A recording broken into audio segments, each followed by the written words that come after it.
আব্বা, এগুলো কি নোংরামো করতেছো তুমি আমার সাথে? আমি যে মেয়ে হই তোমার। চুপ কর। কিসের বাবা? আমি তোর নিজের বাপ নাকি? নিজের বাপ যতই না হও, তুমি আমার আম্মার স্বামী। আমি তোমারে নিজের আব্বার মতোই মনে করি। তুই আমারে নিজের বাপ ভাবলেও আমি কোনোদিনও তোরে নিজের মেয়ে হিসাবে ভাবি না। তুই আমার কাছে যে কি জিনিস নিজেও জানিস না পাগলি। ছি, এগুলো কি বলতেছো তুমি পাগলের মতো? এই চিন্তা করার আগে মেরে কেন ফেললে না আমায়? আমি তোমার মুখ থেকে আর এগুলো শুনতে চাই না। তুই মরলে আমার কি হবে রে? আমি যে তোরে পাওয়ার আশায় দিন গুনে বসে আছি। এই বলে সে আমায় এক ধাক্কা মেরে বিছানার ওপর ছুঁড়ে ফেলে। আমি তার কবল থেকে নিজেকে বাঁচানোর আপ্রাণ চেষ্টা করি, কিন্তু সে আমাকে এমনভাবে ধরে রেখেছে, নড়তে পর্যন্ত পারছি না। অবশ্য এটাই প্রথম নয়। সপ্তাহ অন্তত ৩-৪ দিন আব্বা নামের এই জানোয়ার লোকটার কবলে পড়তে হয় আমাকে। কিন্তু আল্লাহর রহমতে আজ অবধি সে আমার কোনো ক্ষতি করতে পারেনি। কোনো মতে নিজেকে তার কবল থেকে ছাড়িয়ে বেরিয়ে এলাম। তারপর দৌড় লাগালাম। দৌড়াতে দৌড়াতে পুকুর পাড়ে পেয়ারা গাছের পাশে এসে দাঁড়াই। তারপর হাঁপাতে থাকি। ঘুরে তাকিয়ে দেখলাম না, কেউ নেই পেছনে। এই জায়গায় একটু জিরিয়ে নেওয়া যাবে। জিরিয়ে আবারও হাঁটা শুরু করলাম। আমাদের গ্রামের পিছনের একটা মস্ত বড় শালবন আছে। যখনই মন খারাপ করে বা নিজের লুকানোর দরকার পড়ে, এই জায়গাটাই আমার শেষ ভরসা। শালবনের ভিতরে গিয়ে নিজের আধিপত্য বিস্তার করে বসে রইলাম। কেন জানি এই জায়গাটায় আসলে আমার মনের সমস্ত ক্লান্তি হতাশা দূর হয়ে যায়। মনে হয় এর থেকে শান্তির জায়গা আর দুটি নেই। আমার নাম মান্নাত। মাত্র ৩ বছর বয়সে নিজের বাবাকে হারাই। অবশ্য সেই সময়ের কথা আমার কিছুই স্মরণে নেই। যখন আমার বয়স ৮ বছর, আম্মার সাথে এই লোকটার বিয়ে হয়। আম্মার হাত ধরে এই গ্রামে এসেছিলাম আমি। এরপর আরও ১০টা বছর অতিবাহিত হয়ে গেল। এ পর্যন্ত কতবার নিজের সৎ বাবার কাছে লাঞ্ছনার শিকার হয়েছি তার ইয়ত্তা নেই। আম্মা অনেক চেষ্টা করেছে আমার অন্যত্র বিয়ে দেওয়ার, কিন্তু এই লোকটা প্রতিবারই বাদ সাধত। কেননা কোনোভাবে বিয়ে ভেঙে দিত। কিছুক্ষণ পরে নিজের কাঁধের ওপর কারো স্পর্শ অনুভব করি। আমার বুঝতে বাকি রইল না কার স্পর্শ হতে পারে। নিশ্চয় আম্মা এসেছে। এই পৃথিবীতে আম্মা ছাড়া আপন বলতে কেউ নেই আমার। তার নিঃশ্বাসে শব্দে তার উপস্থিতি উপলব্ধি করতে পারি আমি। পিছনে ঘুরে তাকাতেই দেখি মা হাতে একটা টুকটুকে লাল বেনারসি নিয়ে আমার সামনে দাঁড়িয়ে আছে। আমি অবাক দৃষ্টিতে তাকে প্রশ্ন করি, আম্মা তুমি এখানে? এইটা কি তোমার হাতে? এইখানে বসে কি করছিস তুই? কিছু না, আমার সাথে চল। আজ আমি বিয়ে দেব তোর। এই জাহান্নামের আগুন থেকে মুক্তি দেব তোরে। আম্মা, এটা কি কইতেছো তুমি? আমার বিয়ে দিবা মানে? তুমি কার সাথে বিয়ে দেবে আমার? আর আব্বা ভাঙ্গানি দেবে না আবারও? না, এইবার আর তোর আব্বা ভাঙ্গানি দিতে পারবো না। কেন পারবে না? তোমার কথার কোনো অর্থ বুঝতে পারতেছি না আমি আম্মা। কারণ তোর বিয়েটা তার সাথেই হবে। আর কথা না বাড়িয়ে চল আমার সাথে। সবাই অপেক্ষা করতেছে। আম্মার কথা শোনার পরে যেন আকাশ থেকে পড়লাম আমি। পায়ের নিচ থেকে যেন মাটি সরে যেতে লাগলো। এটা কি শুনছি আমি নিজের মায়ের মুখ থেকে? কি হলো? এত চিন্তা করিস কেন? আসিফ শেখকে আমি তালাক দিছি। ও আর তোর আব্বা নই, না আমার স্বামী। এইবার তোগো বিয়া আর কেউ আটকাইতে পারবো না। আম্মা, ও আম্মা, এইটা কি কইতেছো তুমি? তোমার কি মাথা খারাপ হয়ে গেছে? আমি ওই লোকটারে বিয়ে করতে পারবো না। আমার মরা মুখটা দেখতে পারবি তো? আর শুধু যে আমি মরমু এমন তো না, তোরেও মরতে হবে এই আসিফ শেখের হাতে। আম্মা চলো না, আমরা দুজন পালিয়ে যাই, তাহলে আর কেউ খুঁজে পাবে না আমাগো। আমার কথা শোনা মাত্রই আম্মা আমায় জড়িয়ে ধরে কান্না জুড়ে দিল। তারপর কাঁদতে কাঁদতে বলতে লাগলো, মারে কোথায় পালামো আমরা? আমাগো পালানোর কোনো জায়গা আছে? ও ঠিক খুঁজে বের করবে আমাদের। তুই বরং বিয়েটা করে নে। ও একটু আগে তালাক দিছে আমারে। নাজায়েজ কথা কেন বলতেছো আম্মা? মা আর বেটি একজনের সাথে সংসার করে কেমনে? আমাদের যে জাহান্নামেও ঠাঁই হবে না। আম্মা আমার কথা শুনে চুপ হয়ে রইল। তার চোখের পানি এখনো শুকায়নি। একটু পরে আসিফ শেখের লোকজন আমাদের দুজনকে ঘিরে ফেলে। আমারে আর আমার আম্মারে জোর করে ধরে বেঁধে বাড়িতে নিয়ে যায়। বাড়ির ভেতরে ঢুকে চোখ ছানা বড়া আমার। এ তো পুরোপুরি বিয়ের আয়োজন করে ফেলেছে। এটা দেখে আমার ভয়ের মাত্রা আরও বেশি বাড়তে লাগলো। আজ বোধহয় আর কেউ রক্ষা করতে পারলো না আমায়। এই জঘন্য মানুষটাকে বিয়ে করার থেকে মরে যাওয়া অনেক ভালো আমার জন্য। কি করে নিজেকে এই বাজে পরিস্থিতি থেকে বের করব, এই চিন্তা করতে লাগলাম। আম্মা দৌড়ে গিয়ে আসিফ শেখের পায়ে পড়ল। তারপর মিনতি করে বলতে লাগলো, পায়ে পড়ি তোমার আমি, আমার মাইয়াডারে এত বড় সর্বনাশ কইরো না। ওই একদম চুপ থাক কইয়া দিলাম, আর একটা কথা কইলে মা বেটি দুইটারে শেষ করে ফেলমু। হ তাই করো, মেরেই ফেলো আমাগো। আমরা এমনিতেও বাঁচতে চাই না। এই জীবনের থেকে মরে যাওয়া অনেক বেশি ভালো। তোর মাইয়ারে তো মারমু না আমি, মারমু শুধু তোরে। দেখ মরণ যন্ত্রণা কাকে বলে। এই বলে আসিফ শেখ আমার মায়েরে একটা গাছের সাথে বেঁধে ফেললো। আমি চিৎকার দিয়ে ছুটে যাই তার দিকে। অমনি সে ধরে ফেললো আমায়।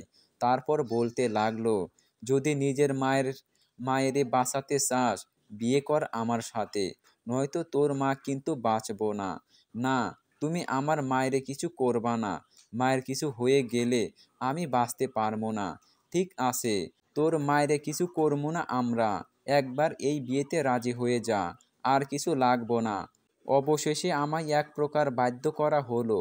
আমি কখনোই চাইনি আসিফ শেখরে বিয়ে করতে, কিন্তু আমার দুর্ভাগ্য কিছুতেই পিছু ছাড়ছিল না আমার। শেষ পর্যন্ত আসিফ শেখের সাথে বিয়ে হয় আমার। দিনটা ছিল শুক্রবার। দেশের পরিস্থিতি তখন ভালো নয় একেবারেই। যখন তখন পশ্চিম পাকিস্তানের সাথে যুদ্ধ ধামামা বেঁধে যেতে পারে। এমন এক সন্ধ্যাবেলায় আসিফ শেখরে কবুল করে নিজের স্বামী হিসাবে স্বীকার করে নিলাম আমি। আমার বাসর ঘরের সমস্ত ব্যবস্থা করা হয়। রাতের বেলা আমি বউ সেজে বাসর ঘরে বসে আছি। আমার সামনে পালানোর অগণিত পথ খোলা, কিন্তু মন স্থির করে নিয়েছি আমি পালাবো না। আমিও দেখতে চাই এই আসিফ শেখ আর কি কি করতে পারে আমার সাথে।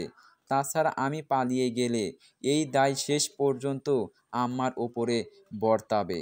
তখন ওরা আম্মার সাথে নিশ্চয়ই ভালো ব্যবহার করবে না। অনেকটা সময় অতিবাহিত হয়ে যায়, কিন্তু আসিফ শেখের কোনো দেখা নেই। বিয়েতে যত লোকজন এসেছিল সবাই যে যার বাড়িতে চলে গিয়েছে। এদিকে আম্মারও কোনো সাড়া শব্দ পাচ্ছি না। বুকটা এক অজানা ভয়ের আশঙ্কায় কেঁপে উঠল। ওরা কোনো ক্ষতি করে ফেললে না তো আমার মায়ের? এই ভেবে আমি বাসর ঘর থেকে বেরিয়ে এলাম। তারপর চারপাশটা ভালো করে খুঁজতে থাকি। আম্মাকে কোথাও দেখা যাচ্ছে না। আমার মনের ভয়ের মাত্রা ক্রমশ বাড়তে লাগলো। পাগলের মতো তাকে এদিক ওদিক খুঁজতে লাগলাম। হঠাৎ আমার কানে একটা অদ্ভুত শব্দ এসে ঠেকল। শব্দের উৎসবের অনুসন্ধান করতে থাকি। শেষ পর্যন্ত বুঝতে পারলাম শব্দটা আমাদের বাড়ির পেছন থেকে আসছে। কারো গোংরানির শব্দ মনে হচ্ছে। পা টিপে টিপে পিছনের দিকে এগিয়ে গেলাম। বাড়ির সামনে আসতেই যে দৃশ্য দেখতে পেলাম, গা হাত পা রীতিমতো ঠান্ডা হয়ে যেতে লাগলো আমার। নিজের চোখে যা দেখছি সত্যি তো, নাকি কোনো স্বপ্ন? আম্মা আসিফ শেখের গলাটা চেপে ধরে আছে, আর তাকে শাসিয়ে শাসিয়ে বলছে, কেন যেতে পারবি না আমার মেয়ের সাথে ফুলসজ্জা করতে? তোকে কি বলেছিলাম আমি, ভুলে গেছিস? হ, মনে আছে, সব মনে আছে আমার। শুনে রাখ, আজকের এই দিনটা দেখার জন্য শুধু আমি মিথ্যা বিয়ে করছিলাম তোরে। তোর সাথে বিয়ে হয়েছিল ঠিকই, কিন্তু এই 10টা বছর তোরে নিজের কাছে আসতে দেইনি। কেন দেইনি? শুধুমাত্র আজকের এই দিনটার জন্য। মান্নাতের বাপরে যেভাবে নিজের হাতে শেষ করছি। মনে রাখিস, আমার কথা না শুনলে তোর সাথেও একই ঘটনা ঘটবে। নিজের মায়ের এহেন রূপ দেখে যেন মাথায় আকাশ ভেঙে পড়ল আমার। এটা কি শুনছি আমি নিজের কানে, আর কি দেখছি নিজের চোখে? আড়ালে দাঁড়িয়ে আমি আম্মা আর আসিফ শেখের কথা শুনতে লাগলাম। দেখো, আমি তোমার কথা মতো ওই বাচ্চা মেয়েটারে বিয়ে করেছি। তোমার পায়ে পড়ি, আর কোনো কাজে জোর করো না আমায়। এত সহজে তো তোকে ছাড়বো না আমি। তোকে মান্নাতের সাথে বাসরঘর করতে হইবে। ওর বাচ্চার বাপ হইতে হবে তোর। চিন্তা করিস না, এরপর তোকে আমি চিরতরে মুক্তি দিয়ে দেব। না, এতটা কঠোর হতে পারবো না আমি ওই মেয়েটার ওপর। এত বড় গুনাহের কাজ করিও না আমায় দিয়ে তুমি। এখন আমি যা বলবো তোকে তাই করতে হবে, এছাড়া আর কোনো রাস্তা নেই তোর কাছে। এই বলে আম্মা আসিফ শেখের গলাটা আবারও শক্ত করে চেপে ধরে। এই দৃশ্য দেখা আমার পক্ষে সম্ভব নয়। আমি দ্রুত নিজের ঘরে চলে গেলাম, তারপর দরজাটা বন্ধ করে দেই। কিছুক্ষণ পরে দরজায় কড়া নাড়ার শব্দ ভেসে আসে। আমি ধীরে ধীরে দরজার দিকে এগিয়ে গেলাম। দরজা খুলতেই দেখতে পাই আসিফ শেখ অর্থাৎ আমার বড় দাঁড়িয়ে আছে বাইরে। সে দ্রুত ঘরের ভেতরে ঢুকে পড়ল। আমি দরজাটা বন্ধ করে খাটের উপরে গিয়ে বসলাম। আসিফ শেখ আমার মাথার উপর থেকে ঘোমটাটা সরিয়ে ফেলল। তারপরে ধীরে ধীরে আমার কাছে এগিয়ে আসে। আমার নিঃশ্বাস ক্রমশ দ্রুততর হতে থাকে। আমাকে জড়িয়ে ধরে খাটের ওপরে শুইয়ে দিল সে। চোখ তুলে তাকিয়ে দেখি আসিফ শেখ আমার আরও কাছাকাছি চলে এসেছে।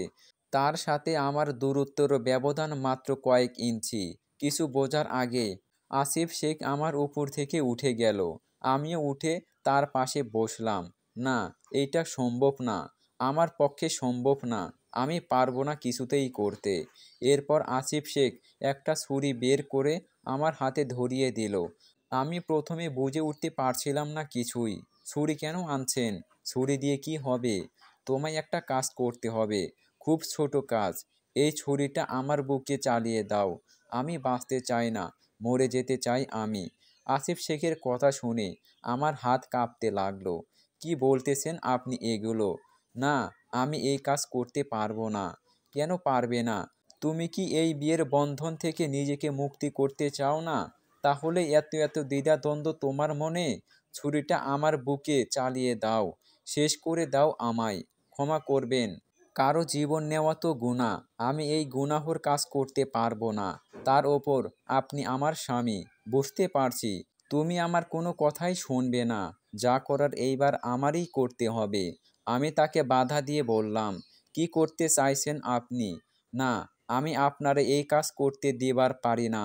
দরকার হলে আমি আপনার সাথে সংসার করতে রাজি আছি, তারপরেও এই কাজ করতে দেব না। আসিফ শেখ আমাকে অবাক করে দিয়ে ছুরিটা নিজের দিকে তাক করলো।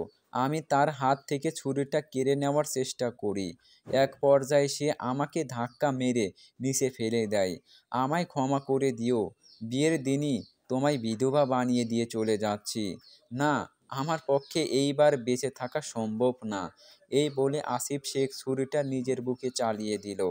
আমি প্রচণ্ড এক চিৎকার দিয়ে উঠলাম। আমার চিৎকারের শব্দে চারদিকে আন্দোলিত হয়ে উঠল। আল্লাহ গো, ও আল্লাহ, এইটা কি হলো? তোমরা কে কোথায় আছো? তাড়াতাড়ি এদিকে আসো। আমার চিৎকারের শব্দ শুনে সবাই ঘরের ছুটে আসলো। আসিফ শেখ ছুরিবিদ্ধ অবস্থায় বিছানার ওপর ছটফট করছে। আমার চোখের সামনে এইভাবে আমার স্বামী তরপাতে তরপাতে মারা গেল। কিছুই করতে পারলাম না আমি। একটু পরে আমার আম্মা ছুটে আসলো কোথা থেকে, এসেই মরা কান্না জুড়ে দিল সে। আল্লাহ গো, এইডা লেখা ছিল আমার মাইয়ার কপালে। তুমি বিয়ের দিনই বিধবা বানাইয়া দিলা ওরে। কি এমন পাপ করেছিলাম আমি? কি পাপ করেছিল আমার মাইয়া? কেউ কিছু বুঝতে না পারলেও আমি ভালো করেই বুঝতে পারছি সবটা আম্মার নাটক। কিন্তু তার দুঃখটা সত্যি। তবে এই দুঃখ আমার বিধবা হওয়ার কারণে নয়, তার এতদিনের তৈরি করা নোংরা পরিকল্পনা ভেস্তে দেওয়ার জন্য। আমার শরীর থেকে সকল গহনা সরিয়ে নেওয়া হলো। লাল শাড়ি খুলে একটা সাদা থান পরিয়ে দেওয়া হলো আমায়। আমাদের বাড়ির সামনেই আসিফ শেখ অর্থাৎ আমার মৃত স্বামীর কবর খোঁড়া হচ্ছে। আমি একটা গাছের সাথে হেলান দিয়ে সেই দৃশ্য দেখে চলছি। আমার খোলা চুলগুলো বাতাসে উড়তে লাগলো। ছোটবেলা থেকে চুল বিনি করে রাখার ভীষণ শখ ছিল আমার। স্বামী মারা যাওয়াতে আজ সেই শখকে তার লাশের সাথে সাথে কবর চাপা দিতে হচ্ছে। বিধবাদের নাকি বেনি করতে নেই। আজ থেকে সারা জীবনের জন্য আমার চুল খোলাই থাকবে। এক দৃষ্টিতে দাঁড়িয়ে কবর খোঁড়া দেখে চলেছি আমি। অতঃপর আসিফ শেখের লাশ কবরে নামানোর সময় এলো। সবাই ধরাধরি করে তার খাটিয়াটা কবরের কাছে নিয়ে যায়। ঠিক তখনই সবাইকে কিছু বুঝতে না দিয়ে আমার আম্মা কোথা থেকে ছুটে আসলো। হাঁপাতে হাঁপাতে সে সবাইকে উদ্দেশ্য করে বলতে থাকে, তোমরা কেউ এই লাশ দাফন কইরো না, সর্বনাশ হইব, ঘোর সর্বনাশ হইব। সর্বনাশ হইব মানে কি হইছে আমাগো, খুইলা কও মান্নাতের মা। গ্রামবাসীরা আম্মাকে জিজ্ঞেস করে। একটু আগে আমি স্বপ্নে পাইছি, আসিফ শেখ আমায় কইতেছে তার লাশরে একা দাফন করা যাইব না, সে একা কবরে যাইতে চায় না। এ কথার অর্থ কি? সে একা কবরে যাইতে চায় না মানে? তোমারে কে কইলো এটা? আমারে আসিফ শেখ স্বপ্নে আইসা সব কইছে। যদি সবাই বাঁচতে চাও আমার কথা শুনতে হইব, নয়তো এই গ্রাম ধ্বংস করে দেবে সে। আসিফ শেখ কি কইছে তোমারে সেইটা তো বলো আগে। আমি জানি তোমরা সবাই আমার কথা শুইনা চমকাবা, কিন্তু আইজি এইডা করা ছাড়া আর কোনো উপায় নেই। আমার কাছে আমার মাইয়ার জীবনের থেকে তোমাদের সবার জীবন অনেক বেশি মূল্যবান। আমি তোমাদের ভালোর জন্যই নিজের মেয়ের কোরবানি দিতে প্রস্তুত। এর ভেতর আবার মান্নাত আসলো কই থেকে? আসিফ শেখ স্বপ্নে আইসা কি কইছে তোমারে? সে কইছে সে একা কবরে যাইবার চায় না, সে তার বউ মানে আমার মাইয়া মান্নাতরে সাথে নিয়ে যাইতে চাই। আমি ঠিক করেছি মান্নাতরে ওর লাশের সাথে কবর দিয়ে দিমু। তোমাদের সবাইরে আর এই গ্রাম বাঁচাতে হইলে এইডা করতে হইব আমারে। আমি আর অন্য কোনো রাস্তা খোলা দেখতেছি না। আম্মার এই কথা শুনে গ্রামের সবাই হতবাক। আমি শক্ত করে গাছটাকে আঁকড়ে ধরলাম, কারণ কেউ না জানলেও আমি জানি আম্মা যা বলতেছে সব মিথ্যা। মরা মানুষ কোনোদিন ফিরে আসতে পারে না। ত্যাগের নাম করে আম্মা আমায় জ্যান্ত কবর দিয়ে মেরে ফেলার পথ পরিষ্কার করে ফেলছে। কিন্তু কেন? আমি কি এমন ক্ষতি করেছি তার? সে মা হয়ে একের পর এক জালিমের মতো কাজ করে যাচ্ছে আমার সাথে। একটু পরে আম্মা এগিয়ে আসলো আমার দিকে। আমি ভয়ে ভয়ে তাকিয়ে আছি তার দিকে। জানি না কি হতে চলেছে আমার সাথে। আম্মা আমার হাতটা শক্ত করে চেপে ধরে বলতে লাগলো, চল আমার লগে, কবরের কাছে চল। না, আমি কোথাও যাবো না। যাবি না মানে? তোরে যাইতেই হইব। এই বলে আম্মা আমায় টানতে টানতে কবরের দিকে নিতে লাগলো। আমি সুযোগ বুঝে তাকে একটা ধাক্কা মেরে ফেলে দিই। কেউ কিছু বুঝে ওঠার আগেই প্রাণপণে দৌড় লাগালাম। গ্রামের লোকজন আমায় ধাওয়া করতে থাকে। ওই ধর, মান্নাত পালাইলো, ওরে না কবর দিতে পারলে আসিফ শেখ কেউ আমাগো শান্তিতে ঘুমাইতে দেবে না। যেমনেই হোক ওরে ধরে আসিফ শেখের সাথে কবর দিতে হইব। সমস্ত কথা পেছন থেকে আমার কানে ভেসে আসছে। আমি শুধু একটা কথাই জানি, যে করেই হোক আমায় এই গ্রাম থেকে বের হতে হবে, নয়তো নিজেকে বাঁচাতে পারবো না আমি। আমাদের গ্রামের শেষ প্রান্তের বড় বাগানটার ভেতরে এসে ঢুকে পড়লাম। এরপর একটা ঝোপের ভেতরে এসে লুকিয়ে পড়ি। একটু পরে কিছু লোকজন এসে আমাকে পাগলের মতো হন্য হয়ে খুঁজতে লাগলো। সবাই একে অপরের সাথে কথা বলছে। আমি নিজের মুখটা নিজের হাতে চেপে ধরে সবটা শুনে চলেছি। কোথায় গেল এইটুকু সময়ের মধ্যে? কোথায় পালালো মাইয়াডা? আমার মনে হইতেছে এই বাগানের মধ্যেই ও আছে। চল সবাই মিলে ভালো করে খুঁজে দেখি। ওইদিকে লাশ কবর দেওয়ার সময় হয়ে যাইতেছে। কিছুক্ষণ পরে পচতে শুরু করবে। হ, একদম ঠিক কইছু। মান্নাত্রে খুঁইজা না বাইর করা ছাড়া কোনো উপায় নেই আমাগো কাছে। এরপর আবার সবাই আমায় খুঁজতে শুরু করে। আমি সুযোগ বুঝে ঝোপ থেকে বেরিয়ে পড়ি। তারপর জঙ্গলের পথ ধরে এগোতে থাকি। জঙ্গলের এতটা গভীরে আগে কখনো আসিনি আমি। জানি না শেষ প্রান্তে কি অপেক্ষা করছে আমার জন্য। ছুটতে ছুটতে প্রায় সকাল হয়ে যায়, কিন্তু জঙ্গলের রাস্তা শেষ হলো না। বেশ কিছুক্ষণ সময় পরে বুঝতে পারি আমি জঙ্গলের শেষ প্রান্তে পৌঁছে গেছি। আশপাশ থেকে লোকালয়ের আলো আর শব্দ ভেসে আসছে। জঙ্গলের একেবারে শেষ প্রান্তে আসতেই একটা অদ্ভুত বিষয় লক্ষ্য করি আমি। একটা মেয়ে সাদা শাড়ি পরে ঝোপের ভেতরে বসে আছে, আর সে ফুপিয়ে ফুপিয়ে কান্না করছে। আমি এগিয়ে গেলাম তার দিকে। বোন, কি হয়েছে তোমার? এভাবে কান্না করতেছো কেন তুমি? আমার খুব বিপদ, কেউ বাঁচাও আমায়। কি হয়েছে তোমার সেটা বলো। আর তুমি ঝোপের ভেতরে বসে কি করতেছো? বাইরে বেরিয়ে আসো। ওরা সবাই কি চলে গেছে? কারা? তুমি কাদের কথা বলতেছো? ওরা যারা আসছিল রাতে। বোন, আমি তোমার কথার আগামাথা কিছুই বুঝতে পারতেছি না। তুমি ঝোপ থেকে বের হও। আর এভাবে ঘোমটা দিয়ে আছো কেন? ঘোমটাটা সরাও, একটু দেখি তোমায়। না, এই ঘোমটা সরানো যাবে না।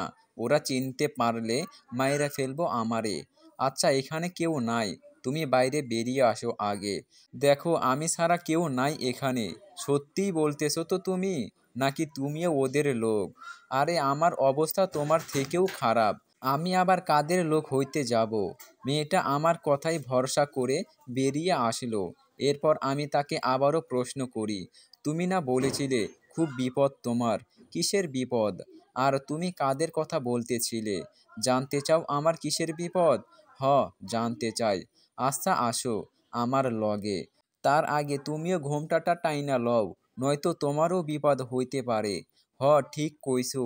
আমি ঘোমটাটা টেনে মেয়েটার সাথে হাঁটতে শুরু করলাম। ঘোমটাটার কারণে সামনের রাস্তা ছাড়া কিছুই ভালো করে দেখা যাচ্ছে না। মেয়েটাকে অনুসরণ করে এগোতে থাকলাম আমি। কোথায় যাচ্ছি নিজেও জানি না।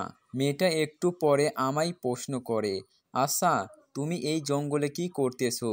আর কোথা থেকে আসছো তুমি? নাম কি তোমার? আমিও একটা বিপদে পড়ে এখানে আসছি। সেই গল্প বলতে গেলে সারাদিন পার হইয়া যাইব। আর আমার নাম হলো মান্নাত। কি বললে? তোমার নাম মান্নাত? হ। কেন? তুমি চমকে উঠলে কেন আমার নাম শুনে? চমকাবো না, আমার নামও তো মান্নাত। কি বলতেছো? আমাগো দুইজনেরই এক নাম, আবার আজ একসাথে এইভাবেই দেখা হইল।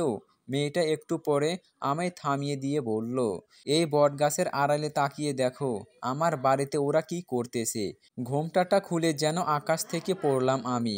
নিজের চোখে বিশ্বাস করতে কষ্ট হচ্ছে। এ তো আমাদের বাড়ির সামনে সেই বটগাছটা। মেয়েটা আমায় আমার বাড়িতেই নিয়ে আসলো। বাড়ির ভেতরে তাকিয়ে দেখছি সবাই আমাকে খোঁজাখুঁজি করছে। আসিফ শেখের লাশ কবরের পাশেই পড়ে আছে। আমি মেয়েটাকে কিছু বলতে যাব, ঠিক তখনই সে বলতে শুরু করে, ওই যে দেখছো, আমার মৃত স্বামী আসিফ শেখ। গ্রামের লোকজন আর আমার আম্মা আমারে জ্যান্ত কবর দেওয়ার চেষ্টা করতেছে। তাই আমি কোনো মতে পালিয়ে বাঁচতেছি। মেয়েটার কথা আমাকে পুরোপুরি স্তব্ধ করে দিল। এ তো সে আমার কাহিনীই আমাকে শোনাচ্ছে। মেয়েটা এরপর মাথার উপর থেকে ঘোমটাটা সরিয়ে ফেলল। এরপর যে দৃশ্য দেখতে পাই, নিজেকে স্থির রাখতে পারলাম না আমি। আমি আমার সামনে আমাকেই দেখতে পাচ্ছি। মেয়েটা কাঁদতে কাঁদতে আমায় বলতে লাগলো, ওরা নিশ্চয় আমায় আমার স্বামীর সাথে জ্যান্ত কবর দিয়ে দেবে। জানি না কেমনে বাঁচবো আমি ওদের হাত থেকে। আর জানো তুমি, এই সব কিছুর পেছনে আমার আম্মা। ও আমার ভালো চায় না। মেয়েটার দিকে হতবাক হয়ে আমি তাকিয়ে আছি। আমার মুখে বলার মতো কোনো শব্দ খুঁজে পাচ্ছি না।